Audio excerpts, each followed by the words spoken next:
మీరు ఒక మంచి బైక్ని కానీ కార్ కానీ కొనాలని ప్లాన్ చేస్తున్నారా? ఒక ఆటో కానీ ట్రాక్టర్ కానీ కొనాలనుకుంటున్నారా? అలాగే ఒక హెల్త్ ఇన్సూరెన్స్ కానీ లైఫ్ ఇన్సూరెన్స్ కానీ తీసుకోవాలనుకుంటున్నారా?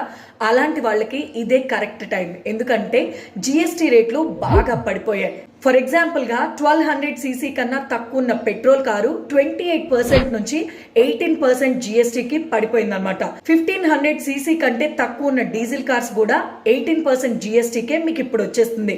సో దట్ మీరు ఒక 50 నుంచి 70,000 వరకు తక్కువ అమౌంట్లోనే కార్ని అయితే మీరు తీసుకోవచ్చు. కారు 4 మీటర్స్ కన్నా తక్కువ లెంత్ అయితే ఉండాలి. అలాగే ఒక మంచి హెల్త్ ఇన్సూరెన్స్ కానీ లైఫ్ ఇన్సూరెన్స్ కానీ ప్లాన్ చేసుకుంటే వాటి మీద నిల్ జిఎస్టీ అయితే ఉంది. వాటి మీద 0 రూపీస్ జిఎస్టీ పే చేసి మీరు మంచి ఇన్సూరెన్స్ అయితే తీసుకోవచ్చు. సో వీటన్నిటికీ ఇదే మంచి సమయం. వీడియో కనుక నచ్చితే ఒక లైక్ చేయండి, మీ ఫ్రెండ్స్ అండ్ ఫ్యామిలీకి షేర్ చేయండి. తప్పకుండా మరింత ఇన్ఫర్మేషన్ కోసం నా ఛానల్ అయితే ఫాలో అయిపోండి.